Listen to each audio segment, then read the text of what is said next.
Muy bien, muy buenas tardes con cada uno.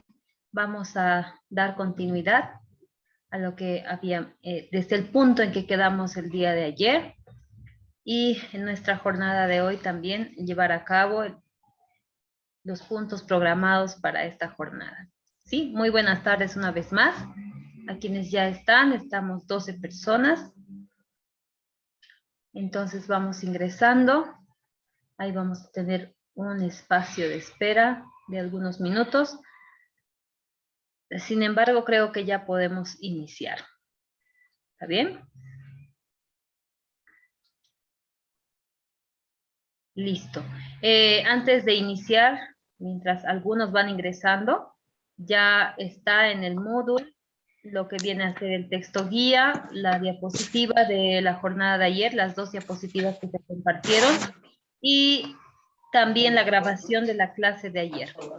¿Ya? Entonces, esto vamos a tomar en cuenta al momento de querer repasar o escuchar nuevamente alguna clase. Muy bien, vamos entonces a continuar. ¿Sí? Continuamos. Bien, estamos ya listos para ver la continuación. Permítame. Listo. Vamos a continuar desde este punto. Buenas tardes una vez más con cada uno de ustedes. Vamos a ver que este acontecimiento de la reorganización del espacio territorial o la división territorial que la misma corona española había establecido, esta misma institución o esta misma instancia se había encargado de hacer una reorganización de estos territorios. Específicamente enfatizó su reorganización en lo que fue conocido como el Alto Perú o Real Audiencia de Charcas. En un primer momento estuvo anexada al Virreinato del Perú. Posterior a aquello, sin dar aviso a ya mencionado virreinato, se cambia o se reorganiza y pasa a estar parte o anexarse a lo que es el Virreinato de La Plata, ¿no? Y es lo que podemos ver en el mapa derecho, que ya es parte del Virreinato del Río de la Plata. Y efectivamente esto no solamente generó y representó un desacuerdo de parte del Virreinato del Perú, sino también habría generado una desconformidad que iba a afectar mucho al Virreinato del Perú. Recordemos que una de las fuentes de riqueza y de sustento económico se encontraba en el Alto Perú, así que esto amenazaría el desarrollo del virreinato del Perú, a pesar de que ambos virreinatos pertenecían a la corona española. Sin embargo, en cuanto a importancia, pues ahora, al encontrarse el Alto Perú en el Virreinato de La Plata, va a enfatizarse la atención a este virreinato, ¿sí? Entonces, esto sucedió en 1776, y vemos que ya esta medida va a empezar a debilitar la imposición y las fuerzas organizativas de España en las colonias, ¿no? Bien posterior a ello decíamos que hubo un acontecimiento que realmente empezó a debilitar y quebrantar el poder español ante las colonias en América.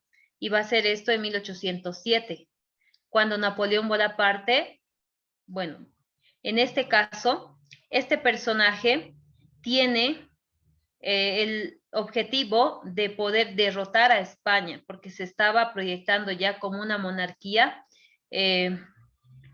la más predominante por las riquezas, los hallazgos, las conquistas, la colonización y otros aspectos que se estaban desarrollando en Europa.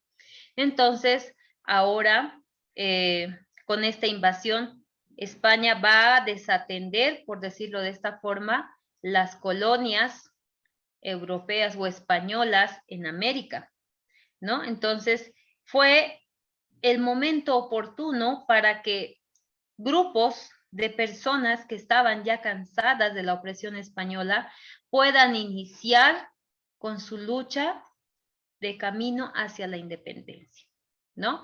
Lo primero y lo principal que estas personas querían, apoyados, yo creo que fue fundamental analizar y ver la intervención de los criollos y algunos mestizos en esta lucha por la independencia, porque en un principio quienes alentaron a los indígenas para que continúen en esta lucha y tras este objetivo fueron ellos que tenían de cierta manera, estos no vivían en esclavitud, sino tenían acceso a la parte administrativa de alguna forma de estas colonias españolas, ¿no? Entonces había ahí, tenían, y muchos de ellos también eran letrados y conocían ciertas normas y determinaciones que podían beneficiar y podían apoyar a estos tipos de movimientos que surgieron, ¿no? Y ahí vemos, ¿no? Que se da, ahí vamos a recordar un poco el levantamiento realizado en Chuquisaca y en La Paz. Estamos hablando 1809, ¿no? Lo que después va a ser conocida como el grito libertario de la ciudad de La Paz, posteriormente Chuquisaca. Pero esto sirvió para que se puedan formar juntas de gobierno. ¿Qué eran estas juntas de gobierno? Eran grupos que representaban la resistencia de un pueblo que ya estaba harto de toda la administración y el dominio español frente a las tierras que ellos mismos le pertenecían. Nuestros indígenas y aquellos esclavos que fueron traídos de otros continentes sabían muy bien que si bien no conocían algunos derechos que para entonces todavía no se los conocía, pues al menos ya percibían ese abuso por parte, ¿no? No es que solo percibían, vivían bajo este ambiente, ¿no? Entonces, ya esta situación desde la invasión a España por Napoleón va a hacer que ahora tengan la oportunidad estos grupos o se tenga o se dé lugar a estos acontecimientos, ¿no? Entonces, ahí vamos viendo este detalle. Vamos a mencionar aquí a un personaje, ¿sí? Vamos a hablar específicamente de la Junta de Charcas, más conocida o más precisamente referente a aquella junta que se organizó en Chuquisaca. ¿Sí? Esta junta que se organizó en Chuquisaca, conocida para entonces como Charcas, habría sido creada luego de la destitución de este personaje, Ramón García León de Pizarro, una autoridad española que había... A ver, un ratito. Listo. Una autoridad española que había permitido o que había también tratado de dar ciertos beneficios a los indígenas, ¿no? Vamos, podría decirse que se involucró más en esta realidad, que no era una realidad simple y sencilla, era una triste realidad bajo la cual, es decir, había muchas riquezas para que salgan hacia Europa directamente a enriquecer las arcas de la economía europea, pero por otro lado también, ¿no? Existía esa triste realidad, ¿no? Que eso significaba el esfuerzo, el sacrificio y la afrenta de muchas vidas en el trabajo de las minas, que era el trabajo uno de los más duros que enfrentaron los indígenas y esclavos negros traídos de África también, ¿no? Entonces, ¿por qué fue destituido este personaje? Porque se pensó de que este estaba intentando unirse a Portugal por la situación de este cambio, de esta reorganización y que estaría buscando también beneficios políticos, administrativos. Entonces, de esa manera es que destituyen a este personaje bajo esa sospecha y lo dejan de lado, ¿no? Entonces, ya posterior a esto, se decidió hacer, después de la destitución de este personaje, se decidió convertir el Alto Perú en una junta más, ya no solamente Charcas, sino casi en la totalidad el Alto Perú como tal. Estamos hablando de toda una audiencia, ¿no? Entonces ahí vamos a pasar a la siguiente parte. Muy bien. Vamos a pasar a este punto que va a ser muy determinante y va a fortalecer estos movimientos independistas, ¿no? Estas juntas habrían tenido una corta duración, pero ha significado el inicio de una idea que puede fortalecer los movimientos independistas. Si bien si ponemos en un punto de comparación cómo se encontraban las fuerzas realistas y cómo se encontraban las fuerzas liberadoras, vamos a decir así, independistas, vamos a encontrar muchos puntos en contra de las fuerzas independistas, porque para empezar, ellos no tenían armamentos, ciertos modos estratégicos para contrarrestar esta lucha. Se trataba de poder debilitar a un gran poder, que ya empezaba a ser debilitado por acontecimientos en Europa, pero se trataba de derrotar a un gran monstruo, digámoslo así, que estaba consumiendo la economía, los recursos y las tierras americanas, ¿no? Entonces, bueno, ahí vamos viendo algunas situaciones como la corta duración de estas juntas, la de Charcas y La Paz, ¿no? Entonces, nuevamente estas juntas o estos puntos que se habían organizado ya para levantar esta ola de libertadoras, vamos a decirlo también así, vuelven a caer bajo el control de España, ¿no?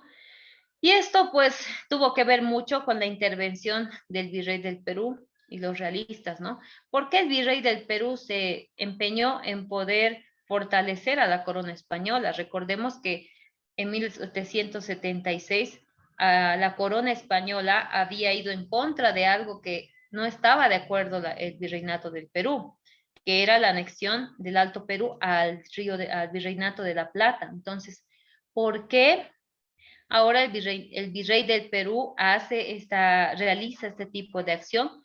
Porque aguardando de que estos territorios del Alto Perú vuelvan a ser anexados al virreinato del Perú, ¿no? Entonces había por detrás ahí este tipo de objetivo, ¿no? Pero lo que le importaba a la corona española en este caso era haber derrotado o haber debilitado estas juntas de gobierno, ¿no? Que también amenazaban el poder español.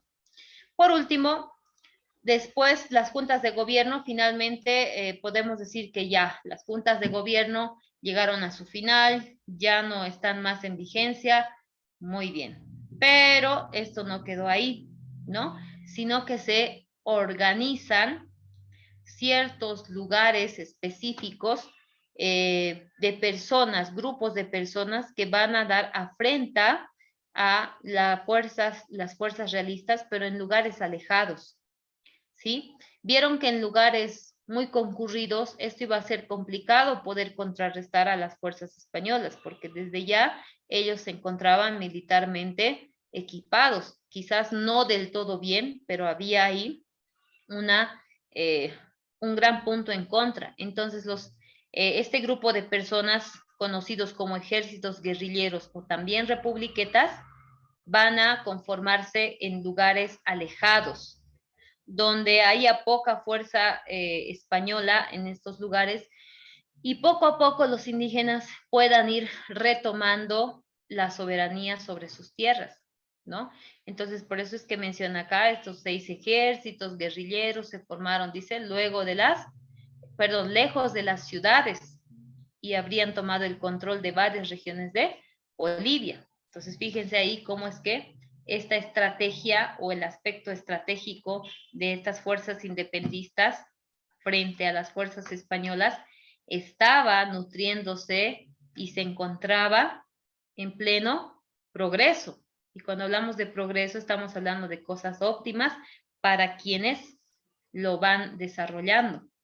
Entonces ahí vemos que en 1810 estas 6 regiones separatistas, así se llamaron también, regiones separatistas, dominadas o controladas por estos ejércitos guerrilleros que se habían formado en base a la población que se encontraban. Y saben, vamos a ver más adelante que son criollos, que son mestizos, quienes lideran estos ejércitos guerrilleros, quienes van a ser las cabezas de estos ejércitos guerrilleros, ¿no?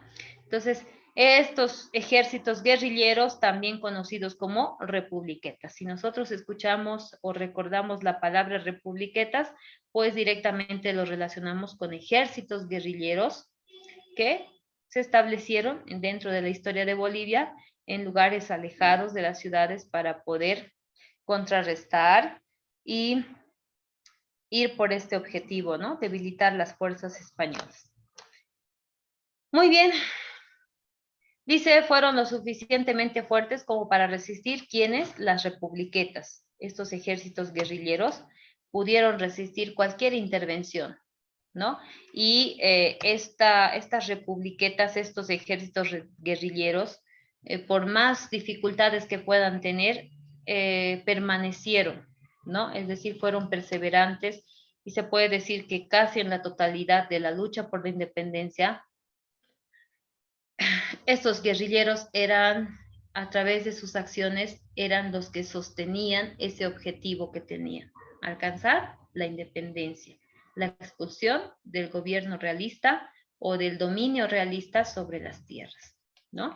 Entonces ahí vemos que a pesar de que eran grupos pequeños de varios guerrilleros en diferentes puntos de lugares alejados, pues estaba significando una gran fortaleza para resistir en el objetivo de libertar estas tierras, ¿no? Que pertenecían en un inicio a lo que viene a ser Bolivia hoy por hoy. Bien, aquí está. Ahí puse un corto anuncio por si acaso, este de acá. En algún momento alguno me llamó y me dice, no puedo ver, licenciada, el video de la clase grabada. Entonces lo que yo hice fue dije, no, voy a ponerlo ahora en la diapositiva para indicarles de que ya no va a ser necesario poner algún tipo de código para ver el video, sino directamente ingresan al link y van a poder ver el video. Bueno, vamos a continuar ahora en lo que sigue de lo que va a ser la continuación de nuestro contenido, ¿no? Bien. Ahí está, vamos a ver y tocar este punto que tiene que ver con la intervención, ¿no?, bolivariana de 1825. A partir de allí, ¿no?, recordemos que estas fuerzas realistas, como veíamos anteriormente, habían contrarrestado a las fuerzas españolas, ¿no? Y ahí está, ¿no? Y vamos a ver ahora qué es lo que sucedió dentro de lo que viene a ser ya la vida republicana, ¿no? Antes de esto, nada más vamos a poder recordar un poco allí algunas de las batallas principales. A ver, permítanme.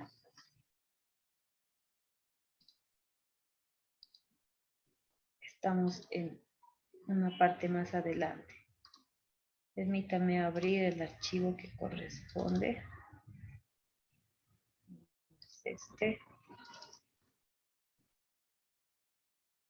Aquí está, intervención bolivariana. Listo. Ahora sí.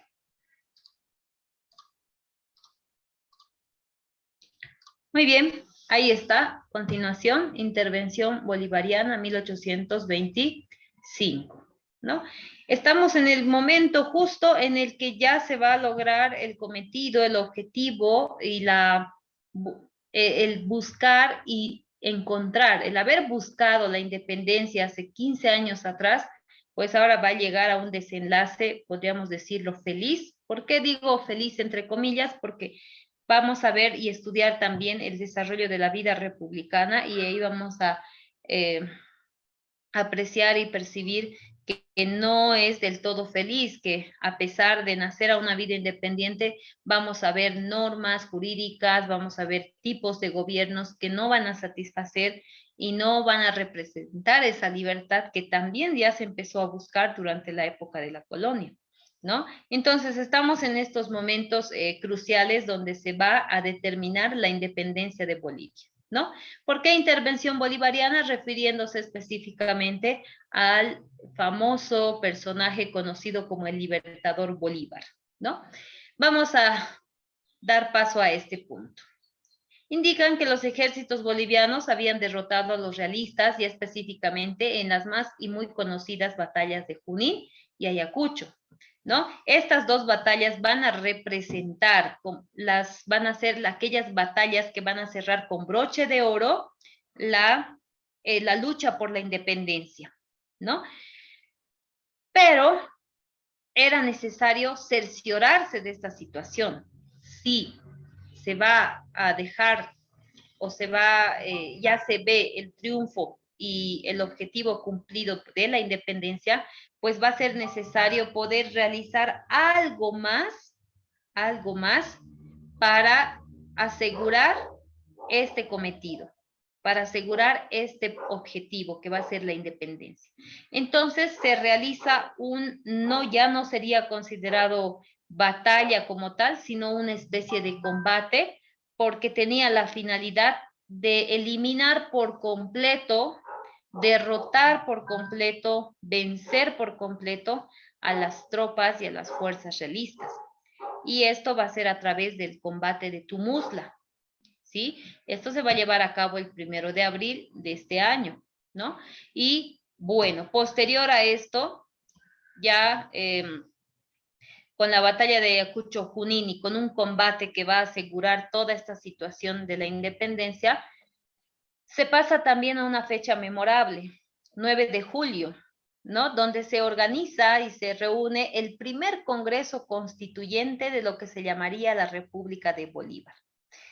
Este Congreso Constituyente estaba a la cabeza de José María Serrano. Recalco, estamos hablando de la presidencia del Consejo o el Congreso Constituyente. No estamos hablando de la presidencia de la nueva República de Bolivia, sino del primer Congreso Constituyente, donde se van a tomar decisiones y determinaciones legislativas para el nacimiento de una nueva república. Entonces, José María Serrano, como presidente de este Congreso Constituyente, va a redactar el Acta de la Independencia, ¿no? Los términos y los acuerdos bajo los cuales se va a firmar esta Acta de la Independencia. Misma que va a ser, en esta será determinada como fecha del nacimiento de la nueva República de Bolívar, con las 5 provincias y cada 6 de agosto de 1800 a partir de 1825. Vamos a pasar a este punto que no podemos dejar de lado, recordar lo que fueron las principales o los principales enfrentamientos militares que tuvo Bolivia para llegar a su independencia. Recordemos que este camino hacia la independencia empezó en 1809 hasta concluirse y llegar a un desenlace en 1825. Entonces, no podemos nosotros dejar de lado diferentes guerras, enfrentamientos, batallas, vamos a decir así, que van a permitir la independencia, ¿no? Aquí puse algunos gráficos. Los gráficos que ustedes ven en X van a representar batallas perdidas por parte nuestra frente al ejército realista, ¿no? Y las de verde, obviamente lo contrario, ¿no? Batallas ganadas. Entonces, en 1809 solo se tiene una batalla con la que se inicia este movimiento independista, ¿no? En Chacaltaya. Pasando al siguiente año, 1810, se llevan a cabo 2 batallas, la batalla de Suipacha y la de Aroma. En ambas batallas, el ejército independista fue victorioso, ¿no? Frente al ejército realista. 1810, una batalla vemos acá, la de Huaki, ¿sí? Punto en contra, estamos ahí nuevamente a decaer en esta en esta derrota por las fuerzas realistas, ¿no? Y ahí vamos viendo, 1813, 2 batallas, 1814, una ganada, 1815, Piluma y Sipe en contra, la batalla del Pari. Por ejemplo, de todas estas batallas, aquí quiero recordar y recalcar algo, de todas estas batallas, que ustedes pueden apreciar en este cuadrito que les puse acá y que también está en su texto guía a manera de un gráfico tipo cuadro. Vale destacar la batalla del Pari, porque la mayoría, el 90% de estas batallas, o el 85% podría afirmar, libraron o desarrollaron estas batallas en regiones suboccidentales y occidentales. Pocas de estas batallas se llevaron a cabo en regiones orientales de nuestro país, ¿no? Entonces, ahí tenemos la batalla del Pari, desarrollada en lo que fue o lo que es hoy por hoy Santa Cruz, ¿no? Y allí se enfrentó Ignacio Warnes, uno de los líderes de estos grupos, de estos ejércitos guerrilleros. Recordemos que estos ejércitos guerrilleros no se dirigían solos, tenían una persona a quienes los dirigían, y en este caso fue Ignacio Warnes, quien también tuvo que enfrentar su vida luego o durante estas batallas, ¿no? Entonces, estas batallas, ¿no? Ya después de destacar esta participación en la región oriental de nuestro país, todas estas batallas van a ser enfrentadas van a ser, es decir, quienes van a enfrentarse a los realistas van a ser estos ejércitos guerrilleros, ¿no? Estos ejércitos de personas que surgieron del mismo pueblo para ponerse en contra de los españoles, ¿no? Entonces, de esta manera se enfrentan. Y muchos líderes de estos ejércitos guerrilleros, vamos a ver más adelante, terminan los españoles terminan con su vida, o las fuerzas realistas llegan a terminar con la vida de estos líderes, ¿no? En estas batallas, ¿ya? Y por último, bueno, ahí tenemos el combate de Tumuzla, ¿no? Donde finalmente ejercimos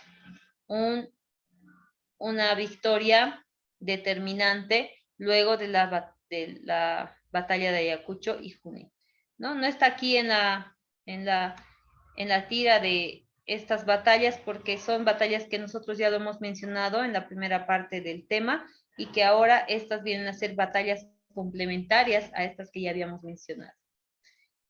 Bien, vamos a ver algunos personajes que se destacan en el camino hacia la independencia. Ustedes podrán ver y apreciar y decir, no veo a todos allí, quizás faltan personas, ¿no? Y sí, es cierto, hay mucha razón en aquello.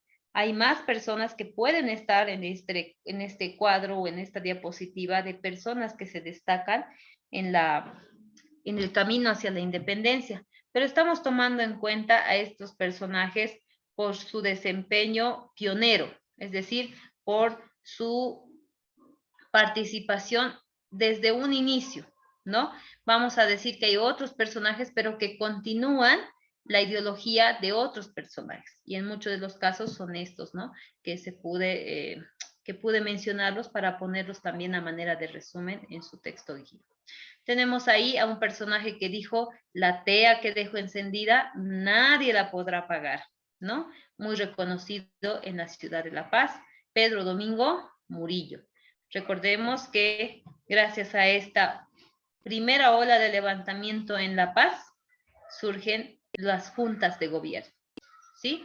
Después hablamos ahí de Ignacio Warnes, por su participación muy loable, por liderar un grupo, un ejército guerrillero en un lugar muy inhóspito, por un lado, y por otro lado, en un lugar donde realmente se necesitaba la presencia de personas que luchen por dar por finalizada a esta invasión colonial que estaba pisoteando y abusando mucho de las personas, ¿no?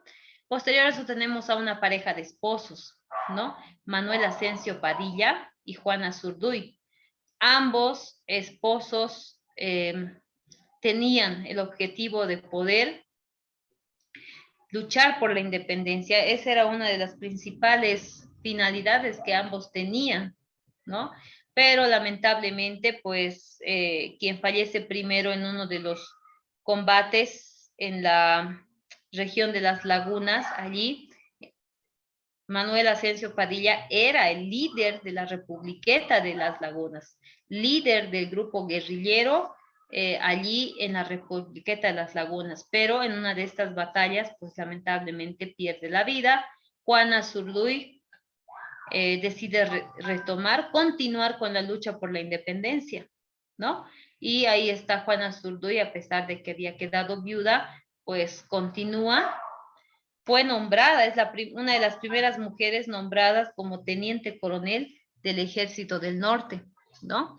Pero lamentablemente, al querer continuar con el legado o con el trabajo que había empezado a hacer su esposo, esta señora, Juana Zurduy de Padilla, necesita y debe huir para refugiarse, es decir, para salvar su vida, y busca refugio en Salta. Estamos hablando en territorios del virreinato del Río de la Plata, ¿no? Entonces vamos a ver ahí que sucede esto con esta pareja que realmente como familia incluso había aportado mucho en conseguir este objetivo de la independencia, ¿no? Vamos a hablar de un potosino, ¿no?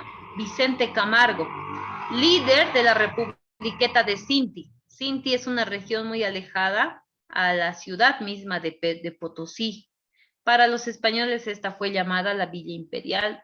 Entonces este personaje también es un personaje interesante de mencionar porque habría sido uno de los primeros líderes en una región de cierta manera alejada y difícil de controlar, porque también existían allí algunas poblaciones rebeldes, ¿no? Entonces él tenía que contrarrestar al poder español y también a las personas propias del lugar, ¿no? Entonces ahí está a Vicente Camargo. Los potosinos realmente lo recuerdan mucho por esta afrenta y esta parte, ¿no?, de la historia de Bolivia.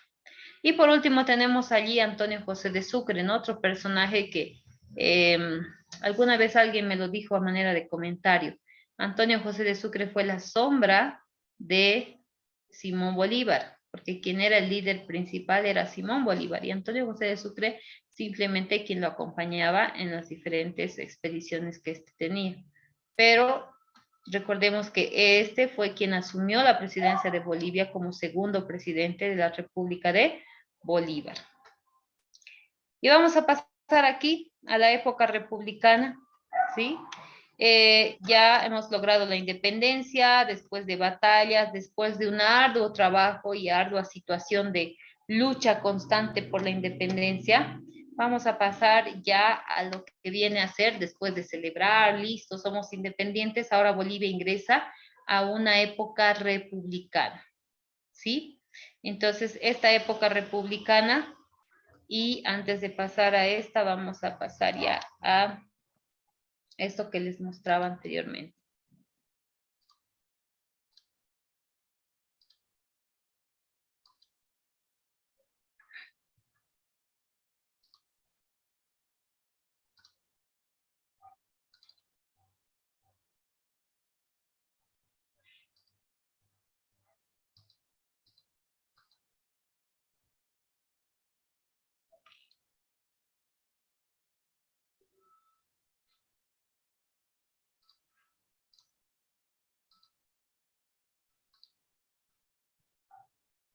Listo.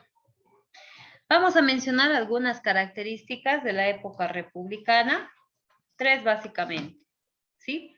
La primera es que por los primeros de 45 a 50, los primeros 45 a 50 años de los primeros años como República de Bolívar, como un estado, como una república independiente, Bolivia va a estar envuelta en situaciones de revolución y guerras civiles, ¿no? Situaciones que van a debilitar mucho a nuestro país a ojos de países vecinos y vamos a ver qué consecuencias trae también este tipo de situaciones dentro de un país. Quien sea podría decir, bueno, se trata de nuestro país, tenemos problemas internos y listo. No, vamos a ver de que después va a haber consecuencias irremediables incluso de este descuido por armonizar el país. Hubiera sido importante. Digo hubiera por lo que vamos a ver más adelante. Vamos a pasar a lo que viene a ser la inestabilidad política, otra característica de la vida republicana ahora de la nueva República de Bolívar, valga la redundancia, ¿no? Otra característica que va a marcar los inicios de la vida republicana es amenazas externas. ¿A qué tipo de amenazas estamos hablando? Amenazas sobre lo que viene a ser la independencia, la soberanía y la integridad territorial. Estas tres áreas van a ser fuertemente amenazadas por los países vecinos, básicamente por países vecinos, porque estos también recién se estaban formando como una nueva nación, como un nuevo estado, y también van a buscar de cierta forma beneficiarse al extender sus territorios, ¿no? Entonces ahí vamos viendo. Y ahí tenemos a las dos personalidades, ¿no? Antonio José de Sucre, Simón Bolívar, primer presidente de Bolivia, y luego tenemos ahí Antonio José de Sucre, segundo mandatario de nuestra República de Bolívar para entonces. Bien, vamos a hacer una pausa en este momento aquí para entender este aspecto. Bien sabemos de que Simón Bolívar, al recibir la presidencia de Bolivia, pareciera que no le tomó importancia o no le dio seriedad al cargo que él estaba recibiendo. Y bueno, la gente quizás le quiso atribuir este cargo por la lucha, por la independencia, por haber terminado de libertar a este territorio llamado Bolívar ahora, ¿no? En honor incluso a él mismo, ¿no? Entonces, yo creo, es una opinión personal, de que Simón Bolívar podía haber sido sincero, ¿no? Y decir, miren, no puedo yo aceptar la presidencia ahora, pero él vio seguramente mucho aprecio de parte de la población al ponerle este nombre a esta nueva república, ¿no? Un nombre que deriva del suyo. Entonces aceptó la presidencia, pero Bolívar tuvo que dejar la presidencia en muy poco tiempo, estuvo como presidente. Y él tenía una razón principal para poder hacerlo. La razón principal era su idea de la Gran Colombia.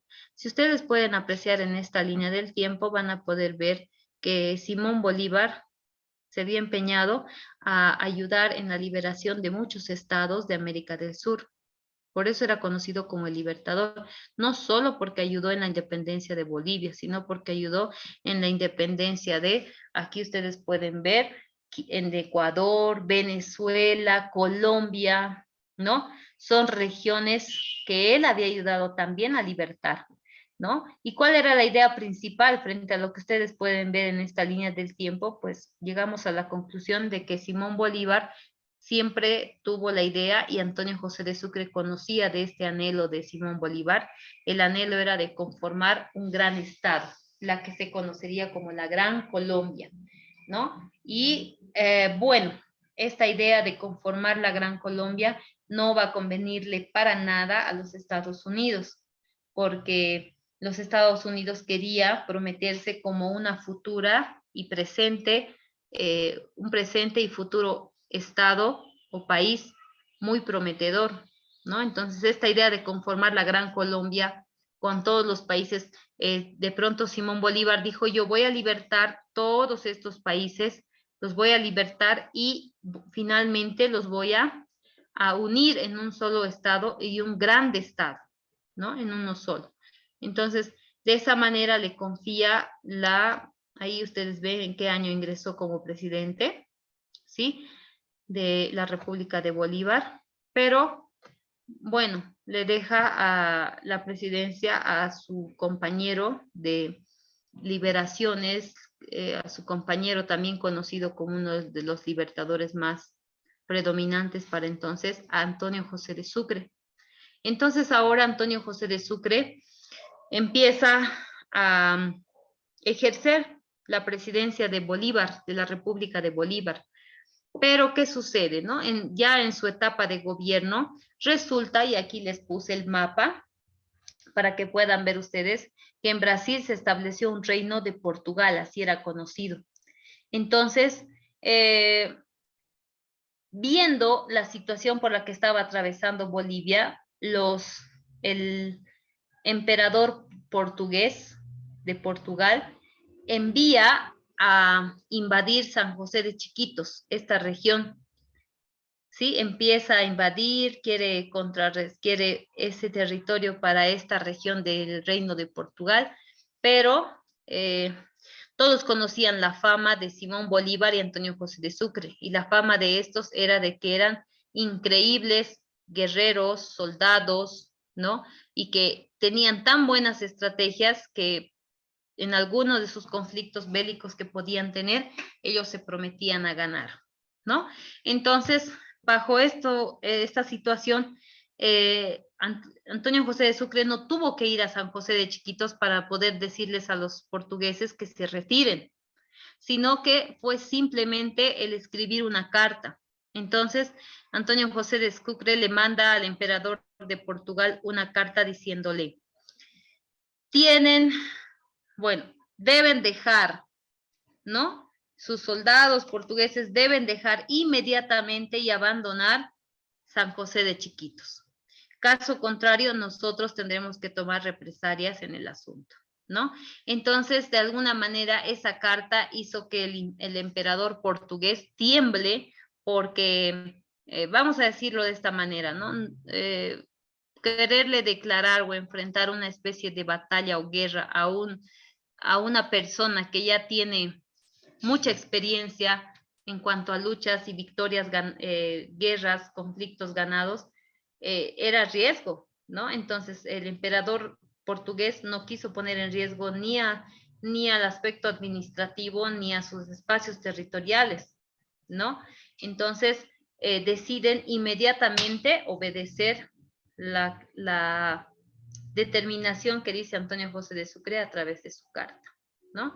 Entonces, hasta ahí todo bien, pero lamentablemente, pues Antonio José de Sucre empieza a vivir una serie de contraataques por países vecinos, ¿no? Y finalmente vamos a ver de que las tropas altoperuanas, es decir, aquellas tropas que habían quedado fuera ya de la nueva república, ahora ya no habían tropas altoperuanas, de virreinatos, nada, esto ya quedaba atrás por la situación de la independencia, pero vemos que todavía están interfiriendo, ¿no? Y le significó la guerra a Antonio José de Sucre poder, es decir, estos conflictos hicieron de que él tenga que renunciar, ¿no? Por fuerza mayor, por ciertas invasiones que ya empezaron a no solamente debilitar al país, sino debilitarlo a él como una autoridad importante. Bien, ahora sí vamos a pasar a la siguiente parte.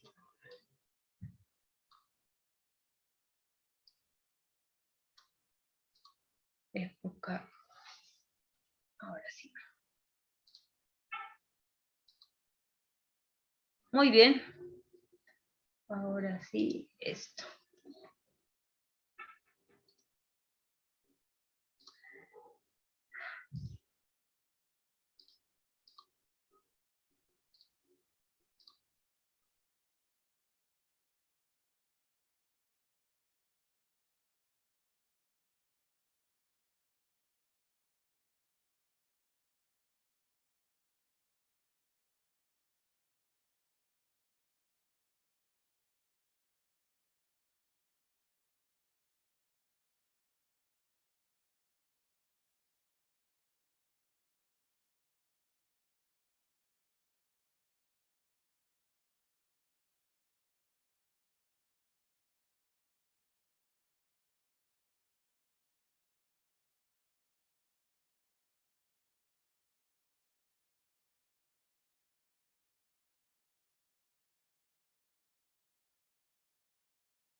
Bueno, buenas. A ver, otra vez, no sé qué pasó. Hubo algún desperfecto, me parecía que me botó del Zoom, pero ahora retornamos. Listo. A ver, permítanme ver. Ahora sí los puedo ver a todos. Listo. Bien, vamos a continuar entonces. Bien, ya habíamos visto estos primeritos años de lo que fue de la primera hasta la segunda presidencia de lo que va a ser Bolivia, ¿no? Vamos a pasar a otra autoridad que va a ser, mire, estamos hablando ya de 1829, estamos hablando ya 25, 26, 27, 28, 29, los cuatro al cuarto año de haber nacido a una república, una vida independiente, ¿no? Y vamos a ver aquí la participación de Andrés de Santa Cruz, ¿sí? Vimos ya que Antonio José de Sucre había tenido que renunciar por las varias invasiones que había tenido en su gobierno y que éstas habían debilitado, ¿no? Su gobierno mismo. Ahora vamos a pasar a ver a Andrés de Santa Cruz, un presidente que va a ser considerado como uno de los que más empeño le va a poner a la administración política de nuestro país, ¿no? Y fue nombrado él fue nombrado como presidente de la República de Bolívar por la Asamblea Nacional. Vale decir que para entonces todavía no se estaban ejerciendo o no, la población no todavía ejercía la ciudadanía. Entonces, quienes establecían a los mandatarios, pues era directamente la Asamblea Nacional.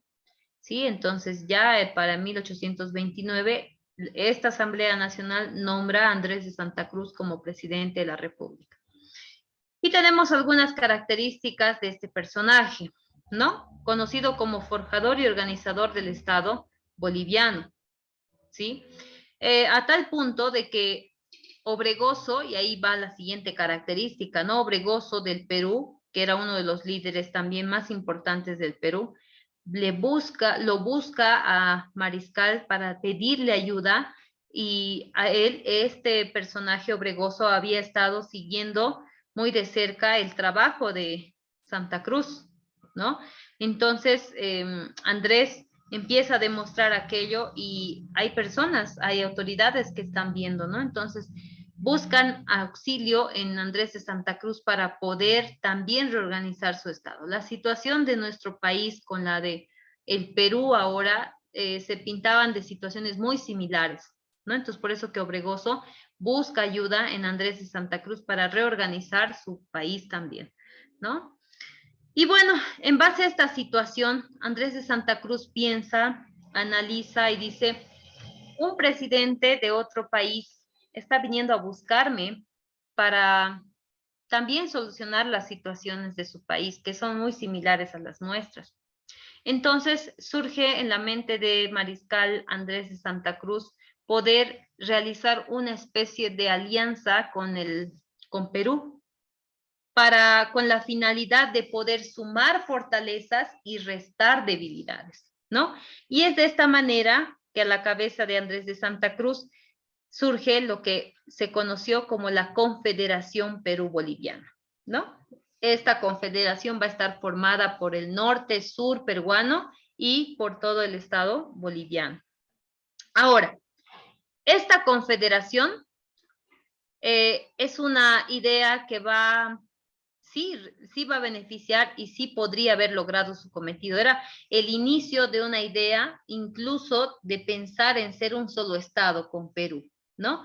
Un estado más grande, más poderoso, pero también un estado que podría surgir con esta alianza, ¿no? Pero lamentablemente esta confederación desde sus inicios empieza a ser amenazada por otros países vecinos, porque esta idea no les convino o no va a convenirles a estos países vecinos, por razones de intereses y de desarrollo también, ¿no? Entonces ahí vemos que esta confederación surgió en 1837 y hasta el 39, donde finaliza y se disuelve esta alianza o esta confederación, ¿no? Entonces, vamos a pasar a este punto. A ver. Ahí está, Confederación Perú-Bolivia. Ahí tenemos un gráfico donde indica, ¿no?, el tipo de organización. Ahí está, como les decía, norperuano, surperuano. Ambas regiones de Perú tenían sus propias autoridades, Obregoso, Tristán, y el Estado boliviano solo tenía una autoridad, ¿no?, Andrés de Santa Cruz. ¿Sí? ¿Qué objetivo tenía? Bueno, les decía, ¿no?, sumar fortalezas y restar debilidades, pero también al hablar de sumar fortalezas y debilidades tenía que ver mucho el aspecto el aspecto comercial, ¿no? Que ya había habido una buena relación entre Perú y Bolivia en este aspecto comercial. Entonces les venía muy bien este acuerdo. ¿Por qué se dice que duró 3 años? Lamentablemente les decía que esta confederación no fue del agrado de Chile y Argentina. Por detrás de Chile y Argentina estaba Estados Unidos.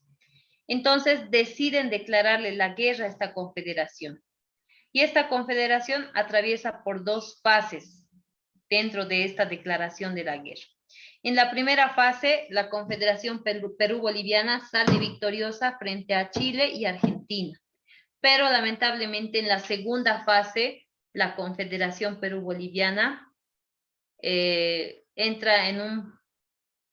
pierde, ¿no? Pierde en esta segunda fase y pierde porque ahora no solamente eran chilenos y argentinos los que estaban en contra de esta idea, sino los opositores propiamente peruanos y bolivianos también se ponen del lado de los chilenos y argentinos al momento de establecer esta guerra y, bueno, contrarrestan a las fuerzas de la Confederación Perú-Boliviana.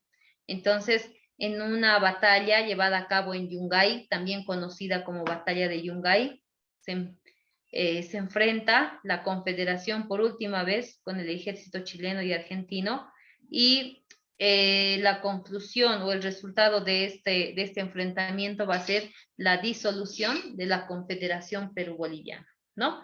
Ya se disuelve y esta idea de la confederación pues termina con la derrota de la confederación.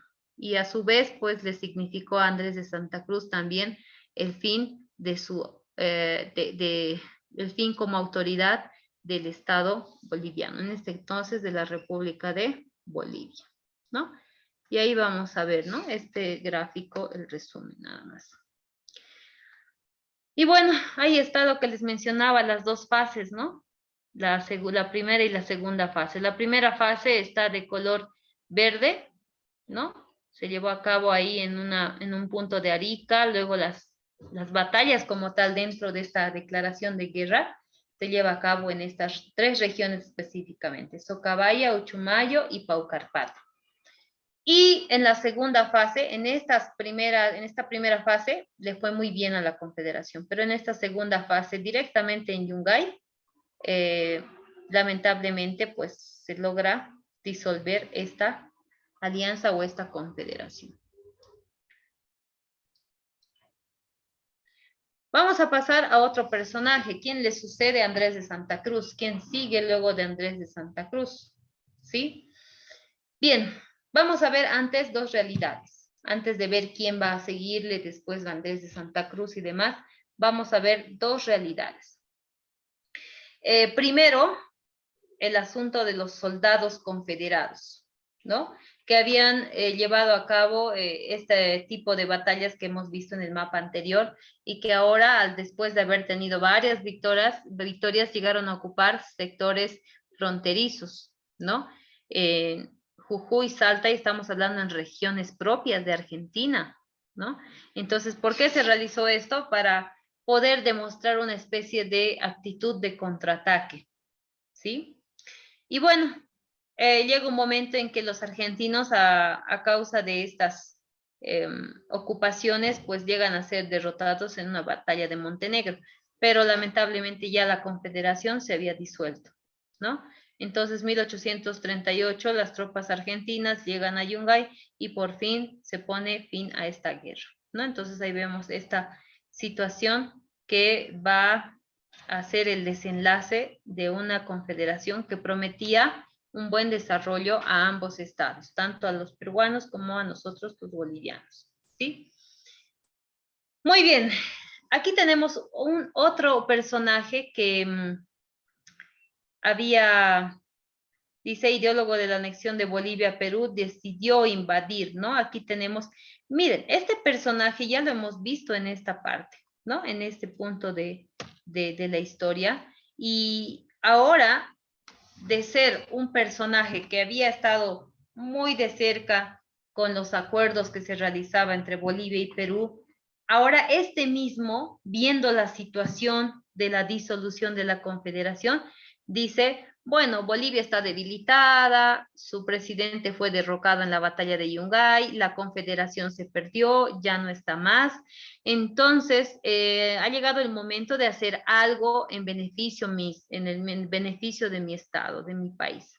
Y decide contraatacar o, en este caso, invadir el territorio boliviano, ¿no? Empiezan a invadir o ocupar zonas ciertas zonas de algún departamento muy cercano, fronterizo a lo que va a ser Bolivia, ¿no? Entonces, ahí tenemos, ¿no? Específicamente el departamento de La Paz. Entonces, frente a esta situación, Bolivia dice que busca unirse ante es decir, aferrarse a una persona que pueda defenderlos frente a esta invasión o ocupación por parte ahora de los peruanos que podían haber sido los ex aliados de Bolivia, pero ahora ellos contrarrestando o contra invadiendo esta situación. Entonces vamos a ver allí que se dejan los poderes del Estado a José Vallivian, ¿no? José Vallivian, quienes ven o quien están viendo ustedes en la pantalla, ¿no? Quien va a asumir la presidencia de nuestro país posterior a Andrés de Santa Cruz, en este caso, luego de este conflicto de la Confederación Perú-Boliviana. Y vamos a ver aquí algunos aspectos, algunas batallas que también van a ser determinantes para seguir. Si ustedes se dan cuenta, estos conflictos con otros países va a ser una constante. Va a ser una constante hasta que se determinen realmente los límites y la soberanía de cada país, ¿no? Entonces, mientras no se determinen, no se establezcan los límites y soberanía de cada país, estos conflictos van a ser el pan de cada día, el pan de cada año quizás, o el pan de cada gobierno, ¿no? Entonces vamos a ver allí una batalla relacionada o desarrollada en Ingavi, donde a costa de esta ocupación por Agustín Gamarra invadió territorio boliviano. Entonces en la batalla de Ingavi, estas tropas peruanas son derrotadas por el ejército boliviano, ¿sí? Después surge otra batalla en Tarapacá, ¿no? Donde montoneros peruanos formados por el mayor Buendía, quien estaba dirigiendo a estos montoneros peruanos, resulta que estos habían derrotado a las fuerzas del coronel María García, ¿no? Quien, como parte del resultado de este enfrentamiento, pues es la pérdida misma de este coronel, ¿no? José María García, como consecuencia de este conflicto, ¿no? Entonces ahí tenemos otros dos combates que empiezan a expulsar e iniciar posteriormente la retirada de las fuerzas bolivianas que ocuparon territorio peruano, ¿no? Entonces vemos que en base a una victoria en este tipo de batallas, también hay fuerzas que logran despejar aquella ocupación que se había realizado a territorio peruano. Vamos a hablar ahora de otro personaje, otro presidente dentro de la vida republicana de Bolivia, más conocido como el Tata Belso. ¿Por qué era conocido así? Ustedes ya pueden ver ahí en la imagen, ¿no? Fue uno de los primeros presidentes, autoridades que había pensado en la calidad de vida que llevaban o en el estilo de vida que llevaban los indígenas, ¿no? Entonces dice, fue el primero en valorar las naciones originarias, ¿no? también había impulsado a la industria nacional y se había opuesto al mercantilismo de los extranjeros. ¿A qué se refiere esto? Se refiere a que se había opuesto a que empresas extranjeras puedan seguir siendo beneficiadas a costa del esfuerzo boliviano mismo, ¿no? Entonces ahí vemos a un personaje conocido así por el pueblo, ¿no? El Tata Belsu por el aspecto más que todo de concienciarse sobre qué vida estaban llevando los indígenas de nuestro país, ¿no? Entonces ahí tenemos ahí por parte de Velasco, ocupó por cuarta vez, contribuyó a sucederle gobiernos militares, ¿no? Ahí tenemos una serie de gobiernos militares que luego de este empiezan a surgir, ¿sí? Entonces, si bien Manuel Isidoro Belsu era uno de los militares que formaba parte del grupo de gobiernos militares, pues tenemos ahí ciertos aspectos que lo hacían humano, ¿no? Lamentablemente, los gobiernos militares siempre se van a caracterizar por la imposición de estas autoridades frente a la población, ¿no? Entonces ahí vemos una característica diferente. Luego surge otro personaje, 1857, una revolución le otorga el mando de la República de Bolivia a un civil, ya no un militar, sino un civil. Este civil será José María Linares Lizarazo, ¿no? Donde este personaje como civil decidió reducir el poder del ejército. Él era un civil y decidió darle importancia también a otros aspectos que habían estado siendo descuidados durante el gobierno militar o los gobiernos militares, ¿no? Y se empiezan a hacer nuevas revoluciones, pero de tipo, no voy a decir científico, pero sí en el aspecto de conocimiento y educativo incluso, ¿no? Aquí tenemos, por ejemplo, la innovación de la organización judicial y administrativa de la nueva república, ¿no? Y después, 1859, 2 años después de que ingresa como presidente, se llega a publicar dentro de su gestión el primer mapa de Bolivia. Ustedes pueden apreciar allí, ahí está, el primer mapa de Bolivia, ¿no? Que no lo hizo él, pero sí fue dentro de su etapa de gobierno, quien había trazado este primer mapa de Bolivia para ser publicado, habría sido Lucio Camacho, pero necesitó del aporte de otros generales, y estos van a ser Mariano Mejía y Juan Ondarza, ¿no? Entonces ahí tenemos esta situación muy particular dentro de la presidencia de este personaje.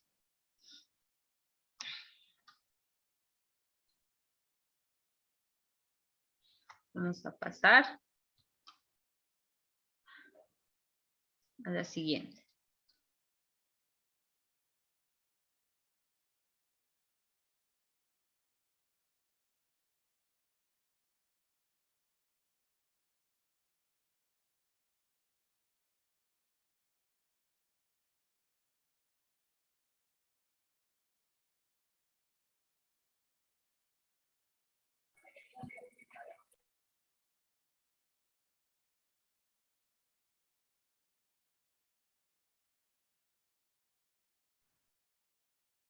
Hola, hola.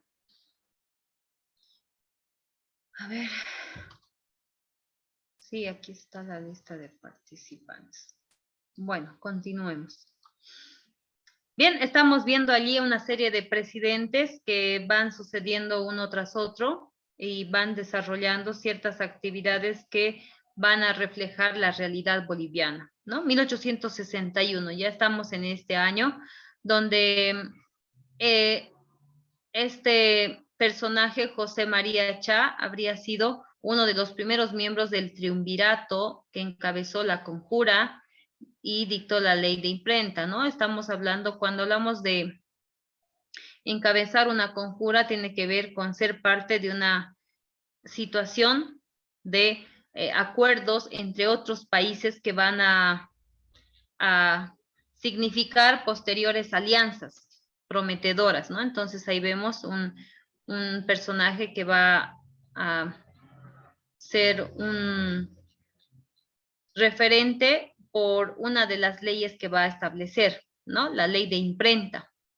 Entonces, ¿por qué se da esto ya en nuestro contexto? Vamos a ver y si nosotros haríamos un análisis de lo que estaba sucediendo en Europa con la revolución industrial y lo que va a estar pasando en el país, va a tener una relación. Con varios años de diferencia, pero hay una relación, porque la revolución industrial había empezado en Europa y estaba empezando a llegar a diferentes puntos del mundo, ¿no? Entonces ahí tenemos incluso la implantación del servicio de correos, ¿no? Con el uso de estampillas y demás, ¿no? También tenemos otro aspecto importante, la fundación de la población de Rurrenabaque.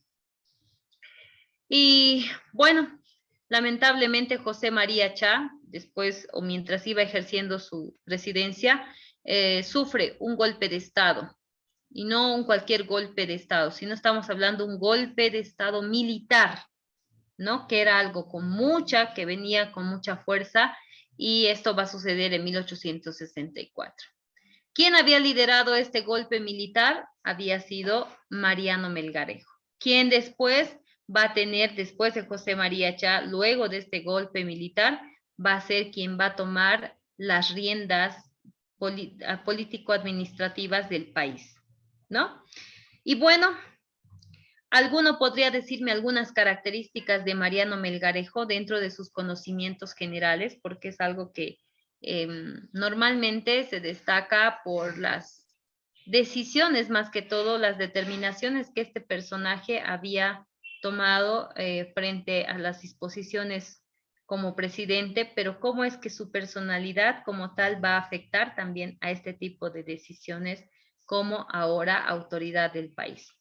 ¿Alguien quisiera mencionar alguna característica que sepa de este personaje? Licen, yo, Adelante. buenas tardes. Tal vez va a haber un poquito de bulla en mi casa, es por el centro. Mariano Melgarejo, a mis conocimientos, es el que creó el billete de papel, implementó máquinas de vapor a la Casa de la Moneda y también hizo las monedas. Y a ver, ¿Alguna característica de su personalidad, quizás? de eso, a lo que en mi propia opinión era, por sus obras hizo bien, pero luego confiscó a los campesinos sus tierras y en ese punto estaba mal.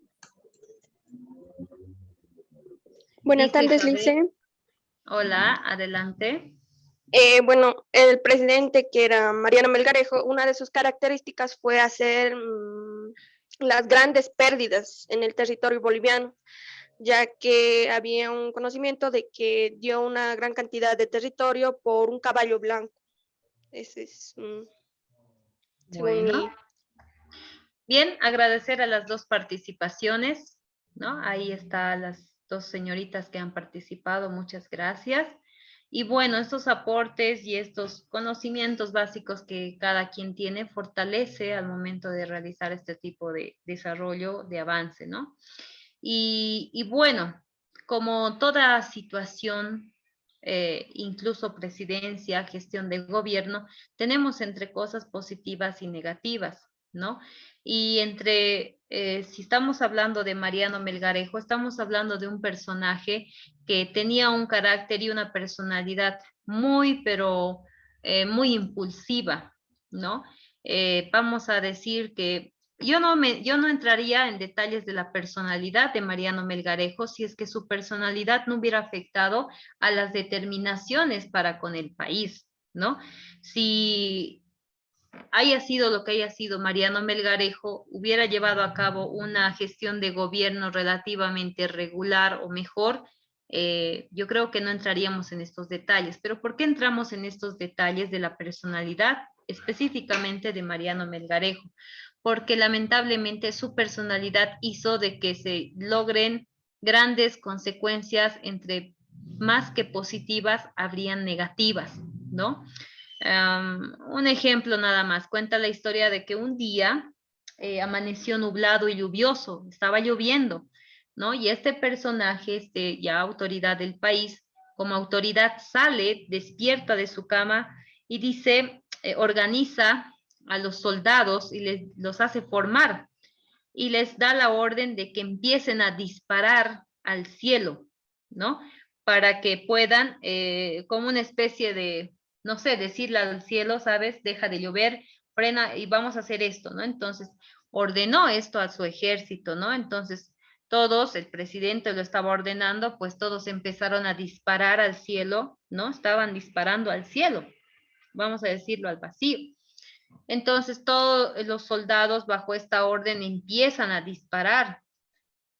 Casualmente, pues después de esa ola de disparos, deja de llover y empieza a despejarse el cielo y bueno, a salir de a poquito el sol. Entonces de pronto esta actitud o esta situación impulsiva de este personaje hizo que incluso los soldados o que este personaje gane admiración por parte de los soldados. Dijeron, oh, este presidente sí tiene razón y tiene cierta forma de pensar que miren, hemos podido lograr de que deje de llover y le hemos desafiado a los cielos, ¿no? Entonces, situaciones como esta, ¿no? Incluso este personaje se caracterizaba por ofrecer muchas fiestas, le gustaban las fiestas, compartir, beber y demás, ¿no? Entonces uno de sus invitados le rechaza una copa de alguna bebida que él le estaba ofreciendo, ¿no? Entonces este personaje le responde, le dice, no, gracias, está bien, yo tomo chocolate, ¿no? Entonces este presidente impulsivamente decide ordenar a traer, ¿no? Una tinaja de chocolate para que en ese instante la persona que le había rechazado lo que él le estaba ofreciendo, pues se lo tome. Y le dijo, ¿te gusta el chocolate? Aquí está, aquí tienes mucho y te lo vas a tomar ahora, ¿no? Entonces, situaciones como estas, ¿no? Y lo que se acaba de mencionar, ¿no? Una de las situaciones más dolorosas fue perder una buena cantidad y extensión territorial por una decisión de repente que surgió a Mariano, ¿no? De poder regalar básicamente territorio, ¿no? En calidad de presidente pudo haber hecho eso y quienes lo conocían y conocían su personalidad sabían por dónde entrar, es decir, sabían entrar por los ojos de Mariano Melgarejo, lograr su admiración y lograr lo que estos quisieran, ¿no?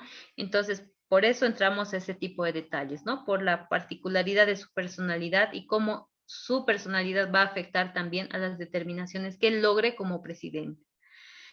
Bien, ahí es lo que dice, ¿no? De manera resumida, disposiciones arbitrarias y razonables determinaron inconvenientes acuerdos con Brasil y Chile, ¿no? Estos países aprovecharon este tipo de gobernante para poderlo, quizás incluso podría decir yo, hasta manipular, de acuerdo a su conveniencia, ¿no? Y estábamos mencionando ahí, ¿no? Perder grandes extensiones de territorio. Bien, vamos a entrar a un punto en el cual vamos a mencionar este aspecto que viene a ser la Guerra del Pacífico, ¿sí? Y esta Guerra del Pacífico, si bien ustedes lo pueden ver aquí en la pantalla, menciona y dice 1879 a 1883, me atrevería a decirles de que no, este conflicto quizás se desarrolla dentro de este tiempo, pero este conflicto había empezado a trascender o a hacerse o a dejarse ver entre Bolivia y Chile desde 1836. 1836, estamos hablando de más o menos el tiempo de la Confederación Perú-Boliviana, ¿no? Cuando Chile con Argentina empiezan a contraoponerse a esta confederación. Entonces, ahí vamos viendo ciertos desacuerdos que ya Chile estaba empezando a tener para con Bolivia, ¿no? Posterior a eso vamos a ver a otros aspectos también, ¿no? Que me gustaría mencionarlos nada más a manera de un corto resumen para llegar a este conflicto, ¿no? Resulta de que en 1874 Bolivia decide firmar, entre otros tratados con Chile, decide firmar un tratado donde acepta no cobrarle impuestos a ninguna empresa chilena ni al Estado chileno. Ningún tipo de impuestos, ni aranceles, ni ninguno por otro, ¿no? Entonces, y esto fue durante el gobierno de este personaje, ¿no? Melgarejo, más o menos en esta época, ¿no? Entonces, irrazonablemente, digo yo, es quizás mi aporte, irrazonablemente Bolivia acepta este acuerdo, este tratado, de no cobrarle en ningún momento ningún tipo de aranceles, ningún tipo de impuestos a Chile, por lo que tenga o por lo que se pueda hacer en cuanto a la explotación del salitre. Recordemos que estas guerras que se van a llevar a cabo, o Bolivia va a tener que enfrentar más adelante, son guerras por recursos naturales, ¿no? Y en este caso, hablando de la Guerra del Pacífico, hablamos de recursos como el guano y el salitre específicamente. ¿Por qué el guano y el salitre estaba siendo de mayor demanda para aquel entonces? Porque ya había surgido la revolución industrial. El salitre era una especie de, vamos a empezar por el guano, ¿no? El guano era el excremento de las aves, que servía como combustible, pero también servía como fertilizante, y era muy necesario para el trabajo de las tierras.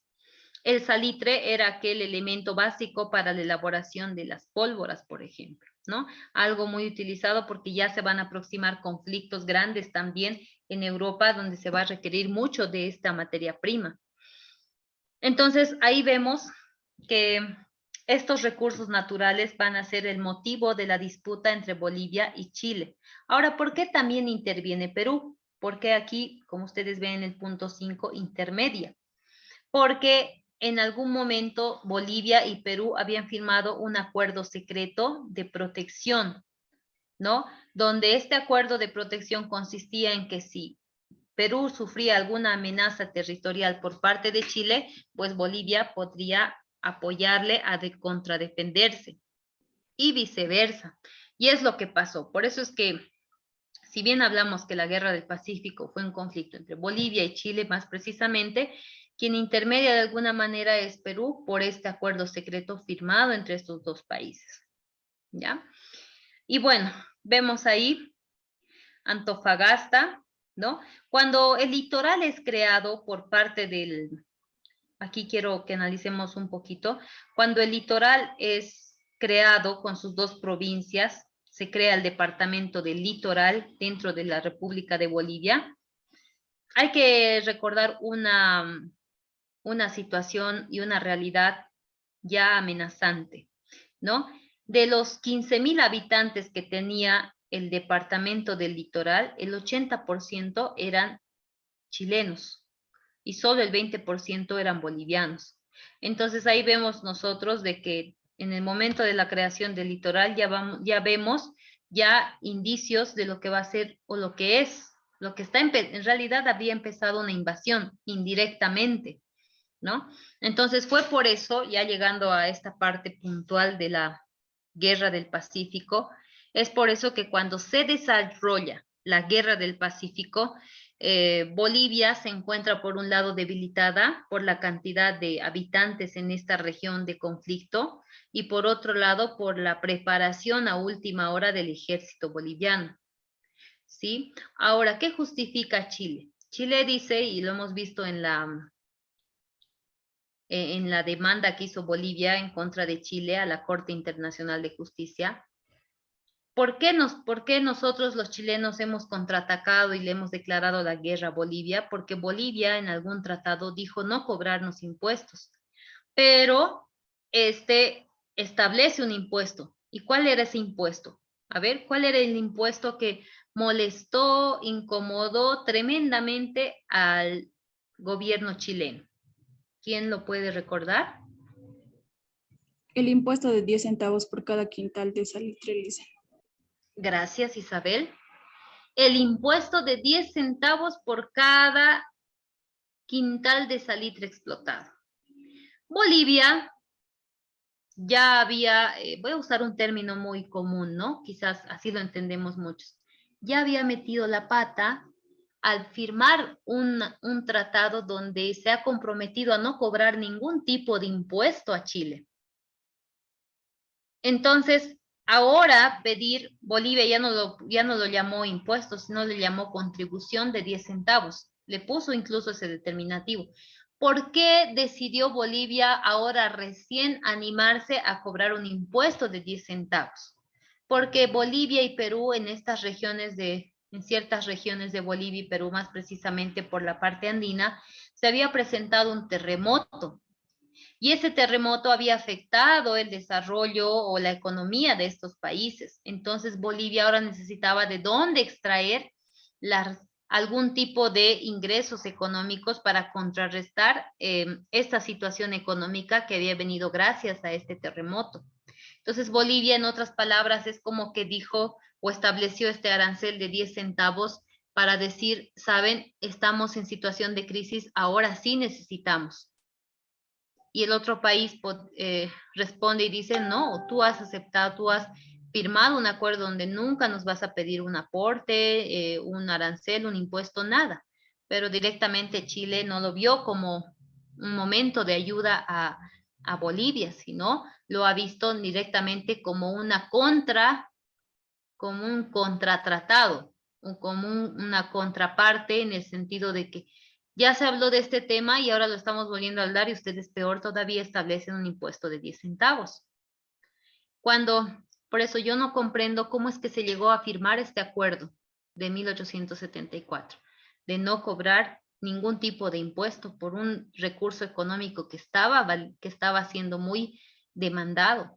La verdad es algo que trato de leer, buscar y no llego a comprender cómo es que Bolivia aceptó este tipo de acuerdo. Quizás de por medio ahí en ese entonces hubo una situación de corrupción, no lo sé, pero si ustedes leen historia chilena sobre la Guerra del Pacífico, van a leer que en alguno de los puntos Chile se justifica y dice, nosotros hemos contraatacado a través de la Guerra del Pacífico porque Bolivia se comprometió a no cobrarnos nada, pero ahora lo está haciendo. Así que con justa razón nosotros lo que hicimos fue nada más defender ese tratado de 1874.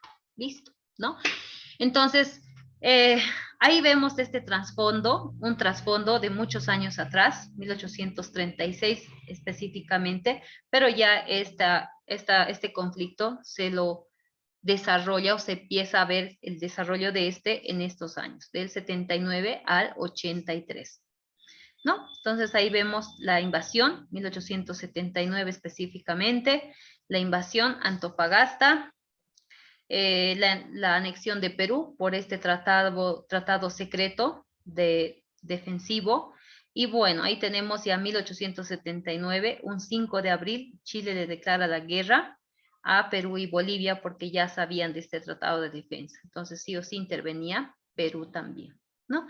Y como resultado de este conflicto, pues nosotros tenemos ya la invasión total y la pérdida del litoral básicamente, ¿no?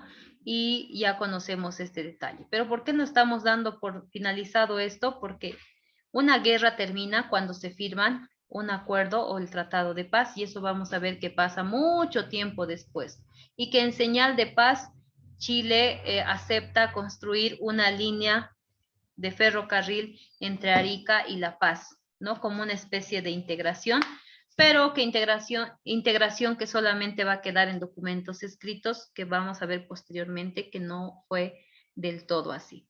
Muy bien, entonces hemos llegado por hoy al final de nuestra clase de esta jornada. Los que deseen ver nuevamente, repasar, por favor, revisen ahí su texto guía y también pueden revisar este video o esta clase grabada. Sin más que decirles, mañana nos vemos a las 15:00 en nuestro horario regular, de 3 de la tarde a 4:30. Muy buenas tardes con cada uno.